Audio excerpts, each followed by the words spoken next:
Só um minutinho. Estamos aguardando aqui o Gilberto entrar. Boa noite, Everton. Olá, boa noite, bom dia para vocês. Ah, não, boa noite para vocês, bom dia para mim. Bom dia para você. Obrigado pela sua presença aqui. Vamos aguardar o Gilberto entrar aqui para a gente começar a nossa entrevista Perfeito. dentro de alguns instantes. Vamos ver aqui, só aguardando aqui. Opa! Gilberto, você tem que pedir para entrar aqui, Gilberto. Eu vou voltar ele aqui, se eu consigo fixar ele aqui, ó. Entrar ao vivo. Gilberto, te mandei aí. Te mandei um convite aí, Gilberto. Só se aceitar aí para a gente começar. Pronto. Resolvido aqui. Deixa eu Alô, ajeitar minha câmera. Ajeitar minha câmera aqui, pronto. bom Bom, dia, Everton. Boa noite, Edgar. Boa noite, pessoal que está no Brasil aí. a gente está começando aqui, vou falar então com os nossos internautas, também aqui no Facebook do Diário de Suzano. Bom, Gilberto, Everton, queria muito, de coração, agradecer profundamente a presença de vocês virtual aqui, direto do Japão, aqui no DS 60 anos, que é uma série de entrevistas que o jornal está fazendo aqui. Estamos na 9ª semana já de entrevistas. E agradecer vocês terem aceitado o convite, né, para estar participando, que a ideia aqui é contar quando que vocês fizeram parte aqui do Diário de Suzano, fizeram parte dessa história e o que vocês estão fazendo hoje, né? E já agradeço de coração e todos que estão nos acompanhando aqui também pelo Facebook, pelo Instagram. Lembrando que essa entrevista ela está sendo transmitida, vai ser transmitida também no canal do YouTube do jornal Diário de Suzano e no portal www.diariodesuzano.com.br. A gente sempre pede para os nossos entrevistados dar uma saudação para quem está nos acompanhando. Eu queria começar com o Gilberto. Então, obrigado, Gilberto, mais uma vez. Imagina, ô Edgar, eu que agradeço a oportunidade. Eu tenho assistido alguns, né? É bem legal ver os antigos colegas falando sobre carreira. Às vezes ter notícia de alguns, né? Saber como estão.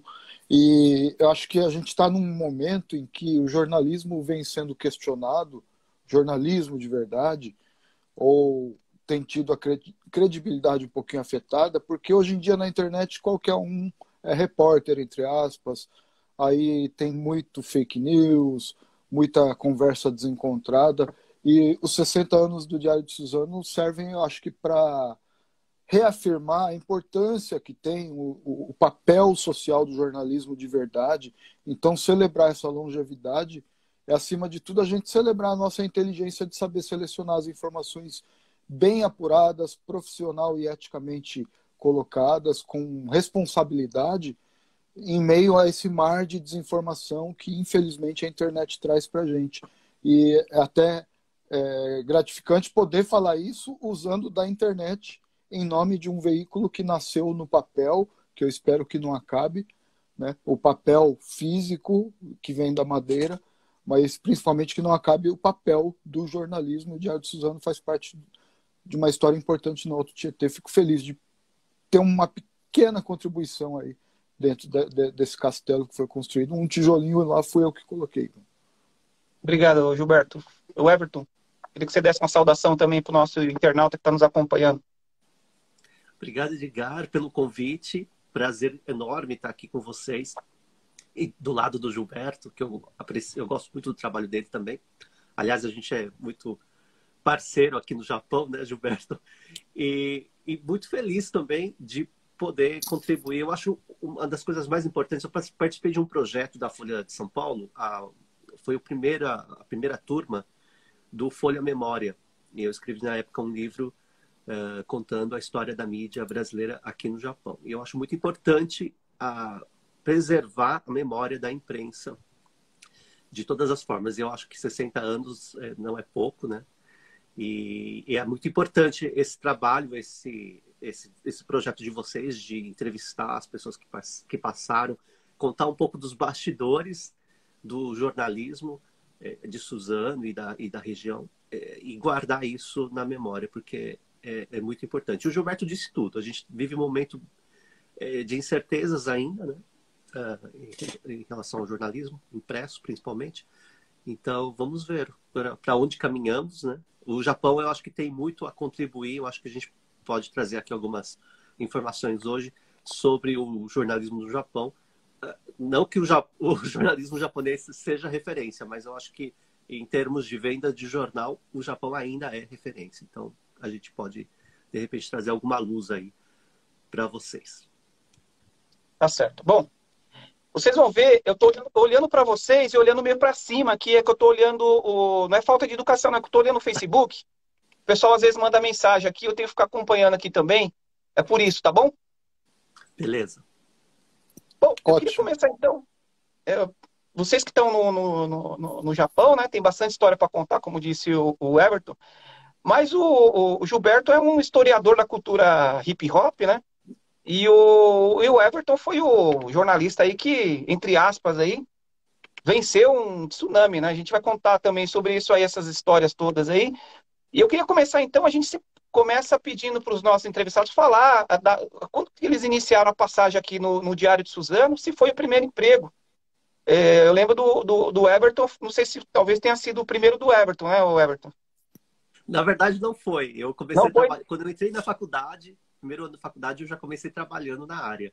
Na nossa época não tinha estágio, era proibido o estágio em jornalismo.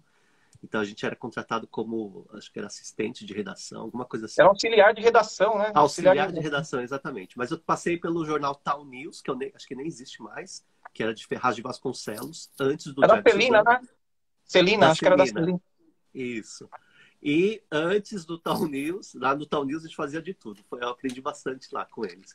E fiz algumas colaborações para o jornal, nossa, não vou lembrar, A Cidade, eu acho que chamava. Era um jornal pequeno, semanal de Mogi das Cruzes. E trabalhei na assessoria da faculdade, né, da UMC. Então, lá fazia muita coisa, também fazia textos. Mas no Diário de Suzano eu entrei, se eu não me engano, foi no final de 97, fiquei 2 anos. Entrei para fechar o Caderno Nacional. Não sei se eu posso já ir contando, mas... Pode contar. Tá, eu entrei para fechar o Caderno Nacional. Quem me contratou foi o Wagner Vilaron, ele já passou por aqui. Foi o meu primeiro chefe. E quem me levou foi o Evaldo Novellini, que se formou comigo. A gente é da mesma turma, né? Da mesma Ah, classe, sim. inclusive. E aí o Evaldo um dia chegou e falou, olha, tem uma vaga lá no Diário de Suzano, ele já estava no esporte, né? Falei, vou lá então ver o que acontece. E cheguei lá, e o Wagner me levou para uma salinha que era a cozinha, né, entre aspas aí. Tomamos um café, conversamos de amenidades, e aí ele virou e falou, então você pode começar amanhã. Falei, ué, nossa, que entrevista mais diferente. E foi muito bacana, assim, foi um aprendizado. O Wagner me ensinou muito, um excelente jornalista. Como eu só fechava o Caderno Nacional, vem de agência, né? São notícias que vinham da agência Estado. Então, para não ficar só com a agência, na época a pauteira era a Glícia, então eles me colocavam para fazer matérias especiais. E foi aí que eu aprendi muito. O Marcos Sobreiro, que também passou por aqui já, ele me ensinou muito, ele editava meus textos, ele ou o Wagner. E aí eu fui fazendo matérias especiais, e foi um grande aprendizado. Depois passei pelo Caderno de Cultura ainda, com a Marcinha, fiz muita coisa para eles. E Márcia, acho que ela deve aparecer por aqui, espero. E Marta Braghiroli. Isso, que está na Itália agora. E foi assim, essa foi a minha trajetória aí no Diário de Suzano. O Gilberto, eu lembro que ele foi editor de polícia, editor de nacional também, né, Gilberto? Mas você já tinha começado, já tinha passagem por outros jornais? Não, né? Não, então, eu tinha trabalhado no Mogi News, mas o Diário de Suzano foi minha segunda experiência profissional. Mas o interessante é porque no Diário de Suzano eu já fui para editar, né? Que é para quem está assistindo e não tem familiaridade com jornalismo, o repórter produz a matéria e o editor é que dá o tapa final e verifica. E aí tem a questão da responsabilidade, se tem algo errado, escapando, alguma coisa que pode trazer problema para o jornal. Mas no caso eu também fiz a edição de nacional, né? Na época eu pegava nacional, internacional e economia. Tudo de agência também, igual o Everton citou. E aí tem aquilo, tem 50, 80 matérias no dia, eu tenho que escolher 4 ou 5, 6 para fechar uma página, porque o intuito do jornal, que é da cidade, naquele espaço, é dar um resumo dos principais acontecimentos dessas áreas. Não dá para querer competir com o próprio Estado, que é dono da agência Estado, que tem o jornal inteiro para falar desses assuntos. Aí a gente... Então foi interessante esse aprendizado de saber ter um olhar para o que é importante ou não. E a gente fica antenado também, porque às vezes, faltando 2 minutos para fechar, vem a notícia bomba e para tudo, volta a página, troca. Mas foi legal. Mas foi meu segundo emprego.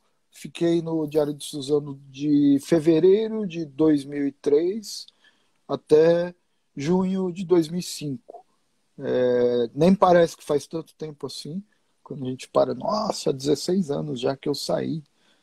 Mas foi um aprendizado muito grande, e ao lado de várias pessoas que até o Everton mencionou, quem era a editora-chefe na época era a Simone Leone, logo depois de um tempo ela saiu, aí ficou o Marcão, né, o Marco Aurélio Sobreiro, mas quem me levou para o DS foi a Lenina, porque ela soube que eu estava desempregado, aí ela, abriu uma vaga lá no Diário de Suzano, vem.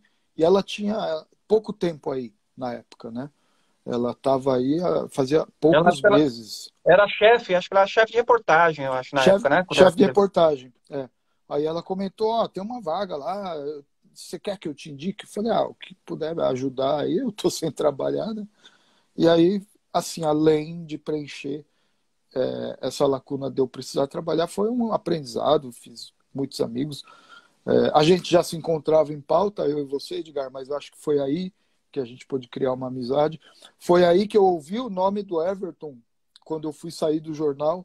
Falei, nossa, Marcão, tô indo lá para o Japão. Aí ele falou, talvez você encontre lá o Everton Tobassi, é um jornalista brasileiro que está lá no Japão e trabalhou aqui já. E de fato eu vim conhecer o Everton no Japão, mas quando eu falei, Marcão, Diário de Suzano, Edgar, aí ele já foi muito receptivo. Então, até aqui no Japão, o nome do Diário de Suzano foi importante para mim também. Continua sendo. Que legal. E lembrando que tem mais uma jornalista que passou aí, a Cláudia Irente, né, que ela já falou. A Claudinha. E também trabalhou aqui no Japão, que estava com a gente, trabalhou com a gente. Comigo, vocês trabalharam com ela, vocês se encontravam aí então com a Cláudia? Eu trabalhei com ela no Diário Suzano e trabalhei com ela aqui, numa revista. Certo. Bom, só para o nosso internauta aqui tentar um pouco se localizar, a gente sempre quer falar da história do profissional que passou pelo jornal, né? Depois que vocês saíram do Diário de Suzano, eu queria que vocês contassem a trajetória de vocês e o que vocês estão fazendo hoje, como jornalistas aí no Japão. Primeiro os mais velhos. Então pode ir. Bom, eu saí do Diário de Suzano e fui para o jornal Gazeta do Povo, em Curitiba. E foi, falando do Caderno Nacional, eu acho que foi graças ao Caderno Nacional que eu passei na prova. Porque era uma prova de conhecimentos gerais, conhecimentos atuais, na verdade. E como eu fechava o Caderno Nacional, que incluía Internacional e Economia, então eu lia a Agência Estado todo dia, de cabo a rabo. E foi exatamente isso que caiu na prova. E aí eu passei lá, facilmente, porque era o que eu estava lendo todo dia. E aí fui trabalhar em Curitiba, nesse jornal. Fiquei 1 ano lá, e de lá eu vim para o Japão, a convite de um jornal que tinha na época, era um jornal semanal aqui, voltado para a comunidade brasileira que vive aqui, chamado International Press, que não existe mais, né? E é do mesmo grupo que tinha uma TV, que era a retransmissora da Globo também, que também não existe mais. E aí eu trabalhei 5, 6 anos, 6 anos nesse jornal, e aí eu saí e comecei a fazer freelancer. Desde então eu não parei mais. Então eu fiz freela aí para todas as mídias brasileiras possíveis e imagináveis, né? As revistas, os sites, os jornais, e também mídias estrangeiras. Aí eu comecei a trabalhar com produção. Eu fui trabalhar numa revista como editor-chefe, uma outra revista voltada para a comunidade brasileira aqui no Japão, chamada Alternativa, que o Gilberto está hoje.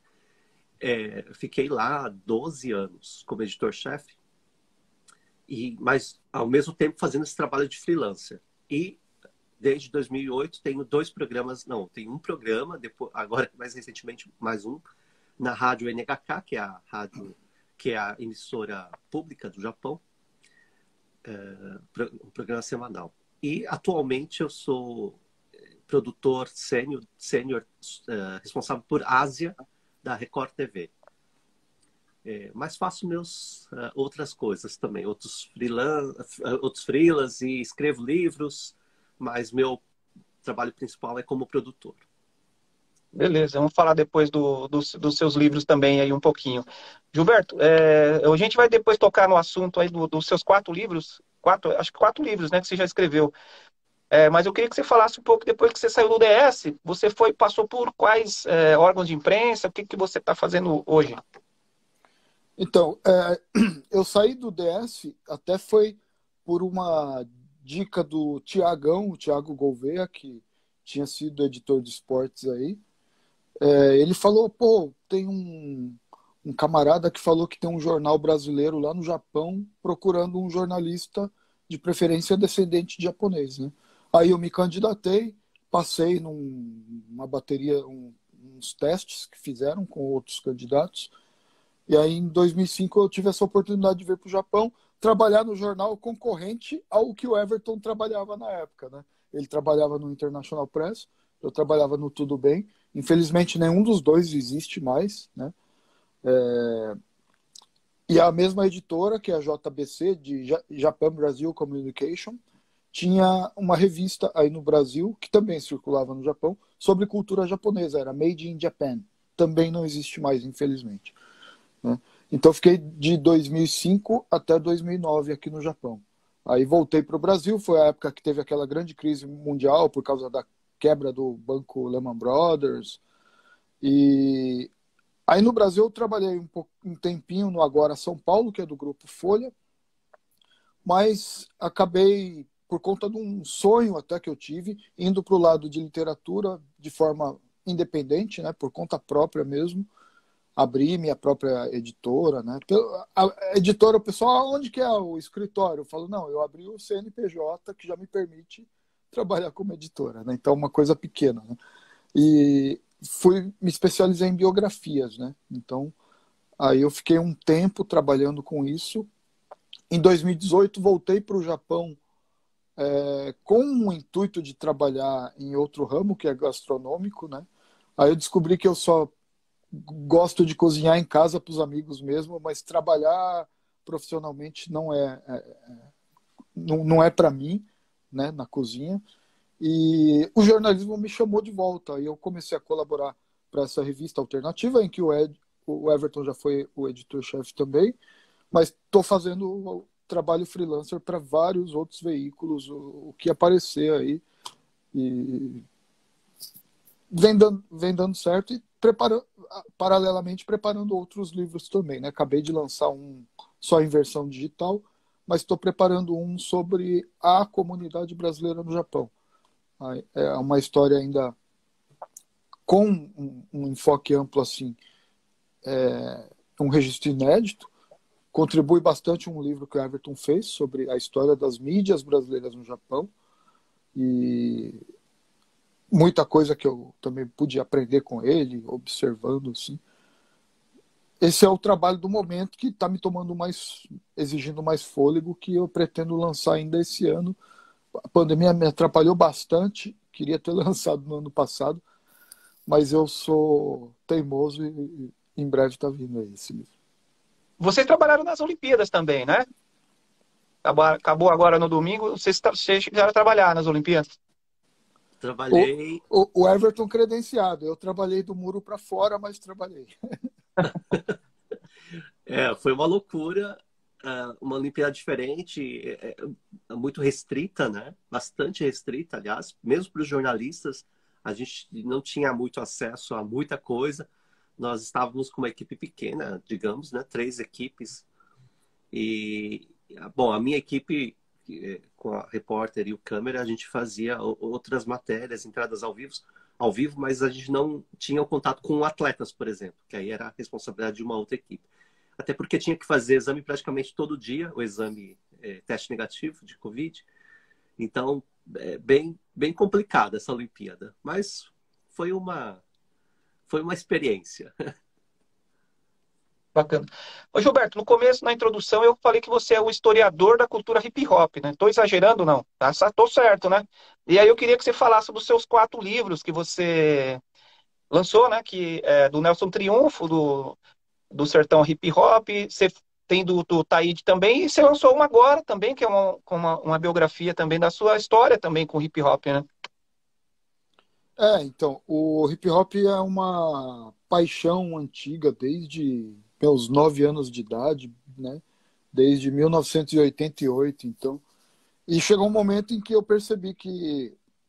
Porque hip hop, na verdade, Edgar, é bom esclarecer, não é um gênero musical. Ele é uma cultura mais Uma ampla, né? Que cultura. também abrange a dança, que é o break, que inclusive vai estrear como esporte olímpico em Paris 2024. Tem o grafite, que é da parte das artes plásticas, mas acima de tudo ele tem um conjunto de ideias, de princípios, é uma ideologia, vamos dizer assim.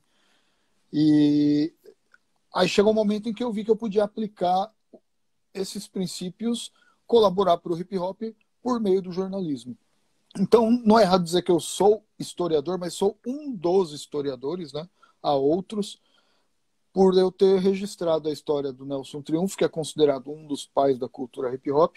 Nesse livro eu coloco um pouco da história do próprio hip hop também. Por meio dele eu fui chamado pelo Taíde, que é um dos pioneiros do rap brasileiro, para escrever a biografia dele. No processo de escrever a biografia, ele teve a ideia de fazer um livro de letras de música comentadas, né, em celebração a 30 anos de carreira. Aí esse livro de letras acabou passando na frente, que foi o meu segundo. A biografia está pronta, mas ainda está no prelo, vamos dizer, está no forno da editora, não foi lançada. E esse que eu lancei recentemente, eu considero o 4º livro, mas é o 3º lançado, né, já que essa biografia do Taíde está parada. E foi um livro de memórias minhas e crônicas, mas de histórias que eu vivi em bastidores com a cultura hip hop. E acredito que por meio dessas historinhas tem vários valores, aquela velha moral da história, né? E tem tido um retorno bom, e faz coisa de um mês que eu lancei. E em breve vem o 5º livro, que é sobre a comunidade brasileira no Japão, e o meu primeiro fora do universo hip hop. É um desafio. De vez em quando você tenta fazer umas rimas aí no rap, não? Eu já fiz bastante, escrevo, eu gosto, porque as pessoas podem achar comum, assim, um cidadão qualquer gostar de pintar um quadro para pôr na parede da própria casa, aprender a tocar violão para animar o churrasco com os amigos. Só que quando fala em rap, falou, mas você vai lançar? Eu falo, não, eu gosto de fazer, gosto, como quem gosta de bordar, fazer um crochê em casa, cozinhar, é um hobby, né? Mas eu gosto porque eu acho interessante o lance da letra, da construção poética, né? Tanto que eu escrevo, né, livros, e para mim o desafio dos versos, da poesia, sendo recitados com uma métrica, uma dicção, uma musicalidade, isso sempre me chamou a atenção. Repente, embolada, storytelling, né? Agora tem uma cultura de slams, né? Não sei se você sabe, Edgar. Slam é competição de recitação de poesia. E tem slam internacional, em que brasileiros participam, e geralmente são pessoas que vêm da periferia, que faz a chamada literatura marginal, né? Ontem mesmo eu estava conversando com um grande amigo, Emerson Alcalde. Ele foi um dos primeiros brasileiros aí, porque tem a Copa do Mundo do Slam, na França. Ele foi representando o Brasil. E é curioso, chegando lá, tem como avaliar diferentes poesias sendo recitadas em diferentes idiomas. Então eles fazem todo um estudo, não só do significado das palavras, como da sonoridade, os fonemas que ele escolheu, se a pessoa faz um duplo sentido, trocadilho, aliteração, repetição de um fonema, um jogo de palavras. É muito interessante. Então, por gostar desse jogo de palavras recitadas, o rap automaticamente é uma coisa que me atrai muito como forma artística, mas também como expressão social, sociopolítica, né? Isso que me atrai bastante. Legal. Everton, você lançou então o seu livro sobre a história da imprensa brasileira no Japão, né? Eu queria que você falasse um pouquinho desse livro, o que foi abordado aí durante esse período. Foi um projeto da Folha de São Paulo, chamado Folha Memória, que infelizmente também não existe mais. Eles escolhiam projetos e bancavam a pesquisa desse projeto, né? Depois a gente escreveu um livro, mas assim, eles escolheram apenas um para ser publicado. Nesse primeiro ano, eles escolheram 3 projetos. Eu estava aqui, o projeto é bem bacana, porque é um resgate da memória de alguma coisa ligada ao jornalismo. E aí eu pensei, pô, a mídia brasileira não deixa de ser, no Japão principalmente, não deixa de ser interessante. E eu mandei o projeto sem pretensão nenhuma, mas foi um dos escolhidos. Eram 3 projetos que foram escolhidos. Foram 3 projetos, né? E aí eu contei a história, porque às vezes a gente fala a mídia brasileira no exterior, né, de comunidade, então a mídia comunitária, as pessoas não têm muita noção do que é essa mídia. E na época a comunidade brasileira era muito forte aqui. A gente, antes da crise de 2008, 2009, nós tínhamos, contando aí as pessoas que têm dupla nacionalidade, que aí não entra na contagem do governo japonês, mas a gente tinha facilmente 400 mil brasileiros. Hoje a gente tem 250, mais ou menos, esse livro. E aí... Gilberto está mostrando. Já que o autor faz propaganda, eu vou fazer. Depois você me paga. E eu conto essa história. Nessa época, até 2008, nós tínhamos, para você ter uma ideia, nós tínhamos cerca de, não lembro agora, 70 títulos de revista, só para ficar nas revistas. Mas nós tivemos jornais semanais, tivemos jornal diário, inclusive, aqui no Japão, 2 emissoras grandes de TV, rádio, as principais rádios, teve Transamérica, Jovem Pan, todos tiveram um canal aqui, um braço, né, no Japão. Então era uma comunidade que rendia muitos dividendos, digamos assim, para essas pessoas que investiam não só na mídia. A gente tem uma rede de serviços muito grande no Japão voltada para brasileiro. Principalmente porque a grande maioria, até hoje, inclusive, não fala o idioma local, né? Não fala o japonês. Então, eles acabam dependendo dessa mídia estrangeira, da mídia brasileira, para entender e até se adaptar à cultura japonesa. Então, é uma mídia ainda muito importante. Infelizmente, agora a gente está numa baixa, né, Gilberto? Então, a gente está num período de baixa da mídia aí. Mas eu acho que ela foi e ainda é muito importante aqui para os brasileiros. Então, eu conto essa história. São 30... agora, o primeiro jornal foi em 1991, que é o título do livro. Que foi o International Press que eu trabalhei, inclusive. Então, ele surgiu dali e criou essas... Hoje a gente tem muitos blogs, muitos sites, né? Mas, infelizmente, eu não creio... O Gilberto pode falar até mais, porque eu não estou acompanhando tanto mais. Mas eu acho que caiu bastante o nível do jornalismo feito aqui na comunidade hoje.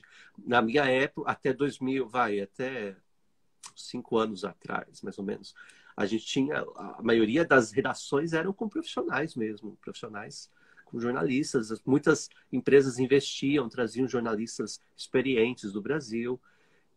E eu acho que a gente não tem hoje mais isso. Então, aquilo que o Gilberto falou no começo, muita gente se acha hoje jornalista e publica coisas, mas isso não quer dizer que estão fazendo o trabalho do jornalista, né?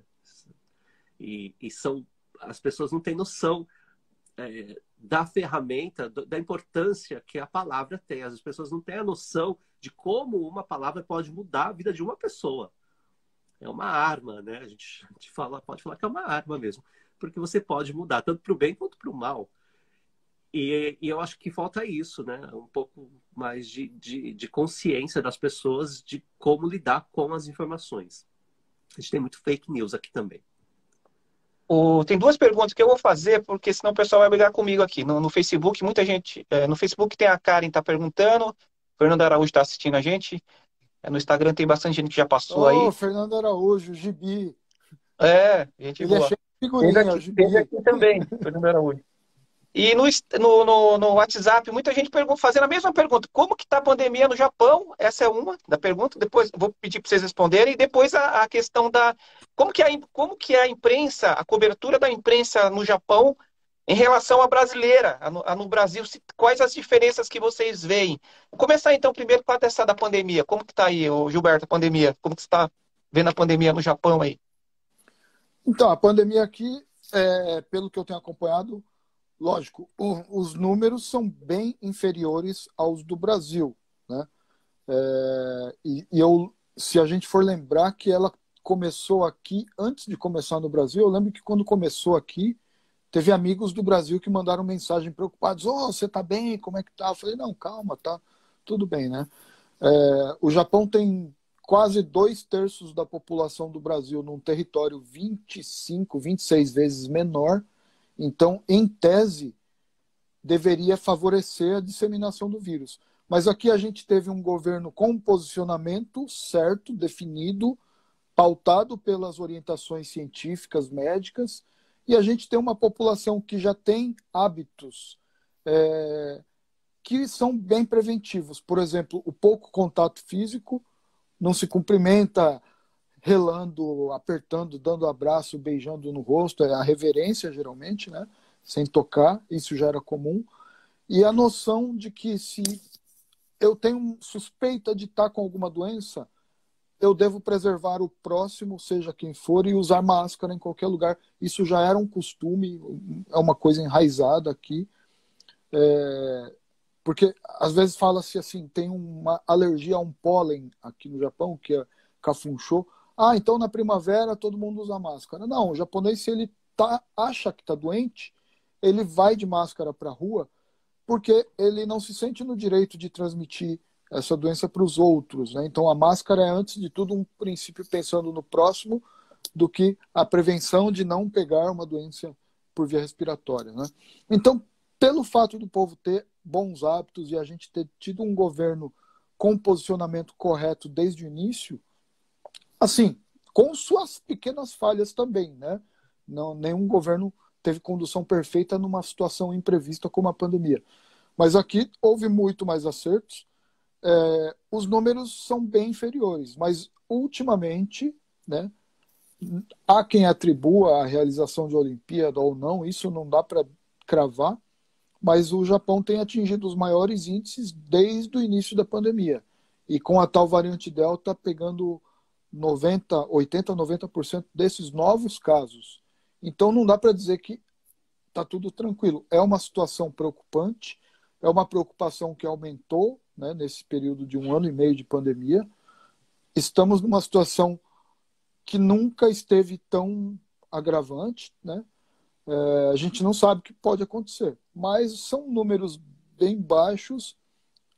Sempre há uma política eu acho que muitas vezes acertada de tentar conter um foco, né, um novo vírus, uma nova variante. Eu acho que teve uma passageira que chegou de fora esses dias com uma outra variante, me fugiu o nome, Lambda, eu acho. Peruana. E está isolada já. Mas tem algumas falhas, lógico, a gente vê. Eu fui fazer vacinação no 7º andar da prefeitura num domingo, que não estava funcionando nada. E por que fizeram no 7º andar?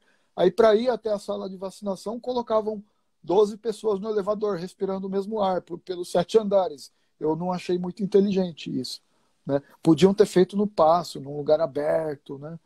Mas, assim, além da demora que teve para começar o processo de vacinação mesmo aqui. Mas a gente...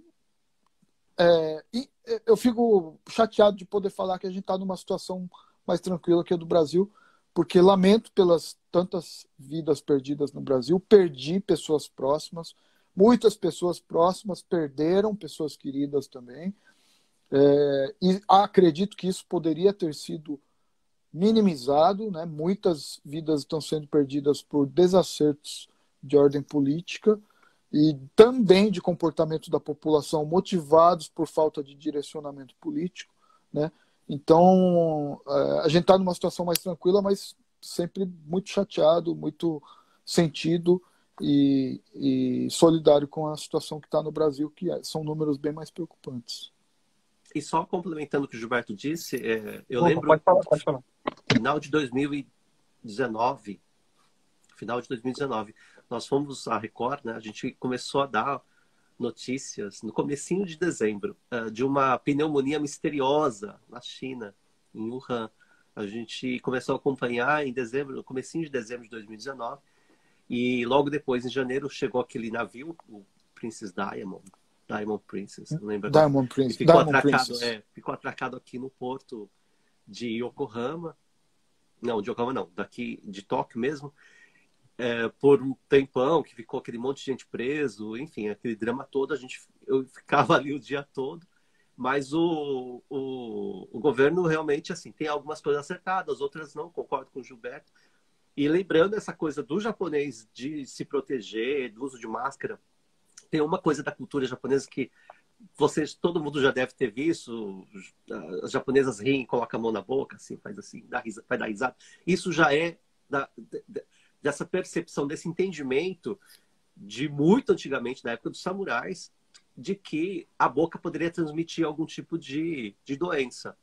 Então, já se usava máscara ou se cobria, tampava a boca, justamente para isso, para você evitar de você transmitir alguma coisa, ou que seja um mau hálito, que seja, mas assim, eles já tinham essa percepção de que a gente poderia transmitir algo pelo ar desde aquela época. Então, desde então, isso está arraigado, né? Está enraizado aqui na cultura japonesa, o uso de máscara e de evitar transmitir doenças, ou enfim, para outras pessoas. Você já está vacinado, as pessoas são né? muito higiênicas aqui, né? É muito limpo. Vocês já estão vacinados já, né? Os dois? Já estão vacinados? Eu tomei a vacina nos Estados Unidos antes, que estava bem lento aqui a vacinação, né? E eu estava com medo que eu ia cobrir a Olimpíada, então eu fui para os Estados Unidos tomar a vacina. Eu tomei a primeira dose, tive que esperar e realmente foi lento. Foi dia 25 agora, e aí vou tomar a segunda no dia 21, né? Mas, nossa, eu tava cansado de esperar já. Tava quase fazendo igual o Everton, vou para algum lugar que dê a vacina, mas tá vindo a segunda dose aí. Tá certo. Bom, a outra pergunta que eu fiz em relação à cobertura da imprensa, como que a imprensa japonesa, em relação à brasileira, tem alguma semelhança, muita diferença? Como que vocês veem? Posso falar, Gilberto? Quem sabe mais sobre o assunto? Eu acho que a grande diferença entre o jornalismo no Japão e, enfim, em outros lugares do mundo são os chamados clubes de imprensa. A gente tem clubes de imprensa em todos os órgãos aqui no Japão. Então, na polícia, por exemplo, você tem um clube de imprensa. Para você ter informações, você tem que fazer parte do clube de imprensa. E para você fazer parte do clube de imprensa da polícia, você tem que pagar. Ou seja, é muito manipulado. Então, assim, o que um jornal, o que uma TV dá aqui num dia, todos os outros também vão dar a mesma notícia, porque eles distribuem o press release, né, as informações, para quem faz parte daquele clube de imprensa. Então, eu acho que, infelizmente, o jornalismo do Japão, os grandes furos de reportagem ou as grandes denúncias nunca são dos grandes jornais aqui do Japão ou das grandes emissoras de TV. São sempre daqueles que não fazem parte dos clubes de imprensa, que seriam as revistas pequenas ou os jornais aí, da oposição, né? Ou a mídia estrangeira, porque a mídia estrangeira geralmente não faz parte de nenhum clube de imprensa. Eu cheguei a fazer parte do clube de imprensa estrangeira. Mas, assim, você tem algumas facilidades, mas você vê que é muito engessado, né? Então, é difícil de você sair, é difícil de você ver um jornalista criticando, até porque, para começar, a gente não tem faculdade de jornalismo no Japão. Então, qualquer pessoa de qualquer formação pode entrar num jornal, enfim. Eu acho que eu não vejo problema nisso. Então, e cada jornal ou cada TV, ela molda o funcionário de acordo com o que eles pensam, enfim, o jornalista é formado dentro da mídia. E aí tem o lado ruim, é porque eles seguem, é muito cheio de regras no Japão. Então, e mesmo na questão das perguntas, você vai numa coletiva de imprensa, no Brasil, todo mundo quer fazer pergunta. Aqui fica aquela coisa, esperando quem que vai ser o primeiro. E a primeira pergunta é sempre uma pergunta que não tem nada a ver, assim, o que que você está sentindo? O que que você achou disso? Então, aí se você faz uma pergunta mais contundente, né, o entrevistado já fica mais na defensiva.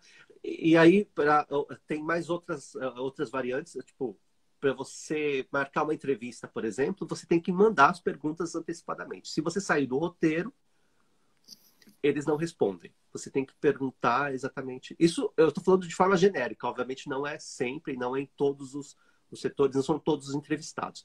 Mas tem também uma outra cultura de se pagar o entrevistado. Então, eu acho que isso já perde totalmente a confiança naquilo que você está fazendo, né? Se você tem que pagar a pessoa para ela responder, já não funciona muito.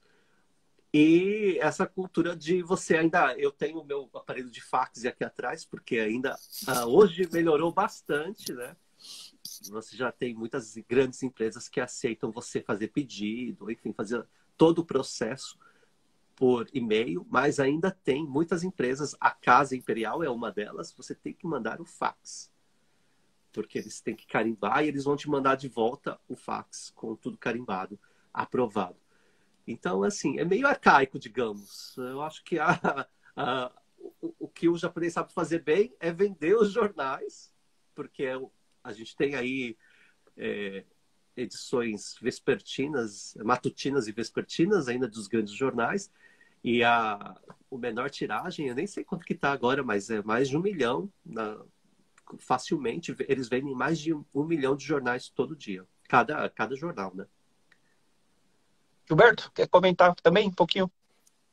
Não, então, o Everton tem mais conhecimento, mais vivência com o jornalismo japonês, por isso que até achei justíssimo ele falar primeiro. Ele até me falou curiosidades que eu não sabia, essa de pagar entrevistado, porque o jornalismo que eu faço aqui é mais entrevistando pessoas brasileiras, na maioria dos casos, né, Edgar? Esses dias eu fiz uma matéria entrevistando outros estrangeiros, raramente eu faço com japoneses, em ambientes japoneses, né? Então eu vivo nesse gueto brasileiro, entre aspas, que tem aqui. Você fez para a Folha também, né? Me parece que você fez alguma coisa para a Folha esses dias. Folha, para o UOL e... Rádio França também? Ultimamente Rádio França. Mas eu proponho para vários veículos, né? Aí os que... metralhadora giratória, tira para todo lado e aí o que acertar é lucro. Uma coisa que eu ia comentar e o Everton falou, que incomoda um pouco, mas ao mesmo tempo explica porque o Japão é um país disciplinado, né? Que tudo tem muita regra, padrão, e não pode fugir muito daquilo. O Japão é um país de muito planejamento e pouco improviso, né? Então, jogando para a linguagem do futebol, que o brasileiro entende bem, são ótimos para seguir um esquema tático, mas dificilmente sai um bom driblador, aquele cara que inventa uma jogada, né? E eu acho que isso limita um pouco o trabalho em vários setores e no jornalismo também. A regra, igual isso que o Everton citou, ter que mandar as perguntas antes para o entrevistado. Pô, e o fator surpresa, para a gente que é jornalista, né? Às vezes a gente fala, tem aquela autoridade ali, vou pegar de jeito. Aí você consegue a brecha para entrevistar na frente de um monte de câmera, lança aquela pergunta da qual ele está fugindo. Isso é jornalismo, é um papel social, é ser meio investigador, né? Denunciador, descobridor. Então, acho que o jornalismo perde um pouco com essa limitação, esse excesso de seguir regras que o Japão tem em todas as áreas e também no jornalismo, né? Mas, ao mesmo tempo, por ter uma cultura sensível, uma sensibilidade à arte, a reflexões, uma cultura filosófica milenar, também, às vezes, a gente é surpreendido pelo olhar que um japonês tem em cima de uma questão que, às vezes, a gente passa batido. Porque, por exemplo, para a gente que é brasileiro, que vem de um país com mais dificuldades ou mais violência, que denota talvez mais insensibilidade das pessoas, às vezes o que a gente acha normal, o japonês vê um profundo drama, uma profunda dor no assunto, e o jornalismo mais com mais alma, mais coração, consegue explorar isso de uma forma muito bonita. Então, acho que, assim, quando me perguntam, onde é melhor, Japão ou Brasil, em termos gerais, eu falo, o Japão tem muitas coisas melhores que o Brasil e o Brasil tem muitas coisas melhores que o Japão. Não há como a gente fazer uma comparação, é injusto. É igual pedir para um pai falar qual é o filho preferido, né? Não tem como. Tem muitas coisas que a gente gosta no Brasil e muitas coisas que a gente gostaria de mudar, e no Japão também, né? Eu acho que para a gente que já traz uma bagagem cultural do Brasil e tem a capacidade de aprender alguma coisa aqui com o Japão, a gente está em vantagem, porque dá para transitar pelos dois terrenos e tentar passar aquilo que a gente, né, dentro do nosso lado falho de ser humano, acha que é melhor, porque o jornalismo nada mais é que uma maneira da gente expressar valores também, né? Ou imperativos à reflexão, fazer as pessoas pararem para pensar em algumas coisas. Então, acho que a gente vai se adaptando. O jornalismo tem que ser meio camaleão. A linguagem daqui é essa, o público daqui gosta disso, o jornalismo daqui está habituado a fazer isso. Então, de que maneira eu vou driblar para poder fazer meu trabalho da melhor forma possível e dormir com a consciência mais tranquila possível, né? Não sei se eu fui meio longe do assunto, mas eu acho que a gente tem a aprender com o jornalismo do Japão e eles têm a aprender com o jornalismo do Brasil também. Joia. A gente está caminhando aqui vamos ver se a gente consegue fazer mais umas perguntas. Temos 10 minutos porque o Instagram vai derrubar a gente, é 1 hora só, né? Passou voando, hein? Passou muito rápido aqui. Ó, a Karen Jesus, né? Tá falando, nossa, fax, ela achou curioso a história do fax, né? Marco Aurélio Sobreiro, né? Marco Aurélio Sobreiro, Everton e Gilberto, grandes jornalistas e amigos que a profissão me proporcionou. O Herbert Bola, que é o nosso fã aqui, também está acompanhando. Quem mais aqui? Fernando Araújo, já falei. É isso. Vamos... Eu queria perguntar para o Everton sobre a cobertura que ele fez lá em 2011 do tsunami, né? Até brinquei aqui falando que você venceu o tsunami. Na verdade, não venceu. Você fez a cobertura lá. Queria que você contasse como que foi fazer essa cobertura aí. Difícil, né? Um problema bastante comum no Japão, que são os terremotos aí que tem, né? Terremoto é muito comum no Japão. A gente tem todo dia. Inclusive, agora de manhã teve um bem fraco aqui na região de Tóquio. 2011 foi o terremoto, né, seguido de tsunami, uma das piores tragédias aqui do Japão, e que foi agravada por um acidente nuclear, né? A onda atingiu a usina de Fukushima, destruiu um gerador que mantinha esfriado lá os reatores. Então, isso causou ainda um grande problema nuclear que deve durar por um bom tempo. Naquele dia, era tarde, 2h46 da tarde. Eu não vou nem esquecer o horário. Eu estava em casa, estava me preparando para sair para gravar um programa de rádio. E aí, quando teve terremoto. Então, assim, logo que deu o terremoto, nessa época eu era bastante ativo com a BBC Brasil. Então, já vi que foi grave, vi na TV que tinha alerta de tsunami ainda. E eu já escrevi um textinho para a BBC rapidinho.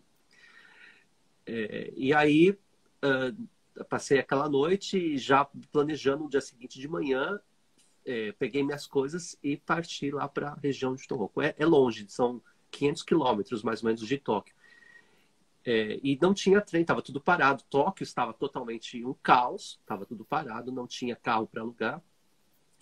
Então a gente se reuniu, um grupo de jornalistas, a gente foi até onde deu de trem, e de lá a gente conseguiu um motorista. E ele nos levou até a região atingida pelo tsunami. A gente foi a primeira mídia, acho que eu fiz a primeira entrada para a rádio CBN de lá, quando eu cheguei na noite de domingo. foram mais de 26 horas de viagem, porque era muito caos, não tinha, as estradas estavam fechadas, tinha muito trânsito, não tinha luz naquela região. E eu lembro que cheguei de noite, não dava para ver nada, mas você via, parecia cenário de filme de catástrofe, porque você via com a luz do carro, carros virados, era muita destruição. E dali que eu fiz a minha primeira entrada na CBN. E cobri. Fiquei 3 meses praticamente direto lá, na região. Cheguei ainda com as forças de autodefesa do Japão chegando para ajudar a população. Todo mundo ainda nos abrigos. As pessoas não sabiam o tamanho da destruição ainda. Estavam ainda recolhendo... começando a recolher os corpos, né? E se você pensa assim, teve muita morte, né? A gente teve uns quase 20 mil, se contar tudo, né? Tem ainda corpos desaparecidos. Mas se você compara com o tsunami, por exemplo, da Tailândia, que quando morreu lá, morreram 200 mil pessoas. Então, você vê que o japonês, ele sempre está preparado aqui no Japão para o terremoto, e pessoas que moram no litoral estão preparadas para um tsunami. As escolas têm treinamento, as pessoas das empresas passam por treinamento de terremoto, né, para prevenção de terremotos e para tsunami também. Mas foi muito grande, aquela destruição foi muito grande em 2011. Então as pessoas não estavam preparadas para aquilo. Eu tenho um kit aqui, Everton. O kit daqueles terremoto, que tem comida, água, essas coisas de emergência que dura 4, 5 anos, está sempre aqui na mão. O meu tá na porta, eu tenho uma mochila. E eu tava perto preparado, da porta, eu tenho rota de fuga, eu tenho tudo O que tem no kit aí, ô Gilberto? Fala aí. O que tem nesse kit? Eu não vou saber dizer tudo, mas basicamente são, assim, materiais de higiene, materiais que podem ser úteis em emergência. Tem umas pilha, barras rádio, de pilha, rádio, água. água. Tem assim, tipo uma água que dura 5 anos, porque aí você monta o kit, esquece perto da porta ali e deixa. Comida também, é tipo quase parecido com comida de astronauta. Comida de astronauta, porque né? ele dura bastante, só colocar água fria e ele a comida já vira Ô, Everton, tem uma sirene também que toca, né? Como que é isso aí? O Japão tem um sistema de alto-falantes no Japão todo que era utilizado na época da guerra para avisar que ia ter bombardeio. Esse sistema se manteve. Então, quando tem terremoto ou tem algum alerta de enchente, enfim, qualquer anúncio, eles avisam por esses alto-falantes. Então, lá na região atingida pelo tsunami, eles usaram muito esse sistema e as pessoas ficam sabendo o que está acontecendo também, né? Mas as pessoas, elas foram pegas, muita gente tinha corrido para lugares altos, mas quando veio a primeira onda, ela veio baixa, muita gente voltou para de repente pegar alguma coisa. Mas a gente sabe que geralmente a segunda ou terceira onda são maiores, né? E aí que muita gente foi pega. Todo mundo viu as imagens, a gente tem imagens aí das pessoas sendo pegas de surpresa pela onda. E é uma onda, eu vi muita gente comentando assim, dá para surfar ou dá para nadar. Não dá, é muito forte, é uma correnteza. E não é uma onda que a gente imagina uma onda. A água vem subindo com uma força de arrastar uma casa para vocês. Todo mundo viu as imagens, né? Então, assim, foi uma das coberturas mais, para mim, mais marcantes, tristes. Eu trabalhei no Brasil, cobri muito segurança pública, então rebelião, sequestros, acidentes, mas eu acho que nada se compara ao terremoto tsunami de 2011 na minha carreira, porque foi muito triste. Durante a cobertura, na adrenalina, eu não senti, mas depois, quando eu voltei para casa, o baque foi grande, porque Até pelo número de mortes, né? Muito triste, né? 20 mil pessoas. Muito triste mesmo. Pelas mortes e pelas histórias, porque como o nosso trabalho E você falou que tem gente desaparecida ainda, né? Gente desaparecida ainda. Corpos desaparecidos. Conversei com muita gente que ainda não encontrou o parente, enfim, muitas histórias. Então essas histórias acabam ficando, né, na nossa memória. As cenas são marcantes, né? E só para citar que é uma cena que eu sempre lembro dessa cena, à noite, porque não tinha luz, e aí eu ouvia uma menina gritando, chamando a mãe dela.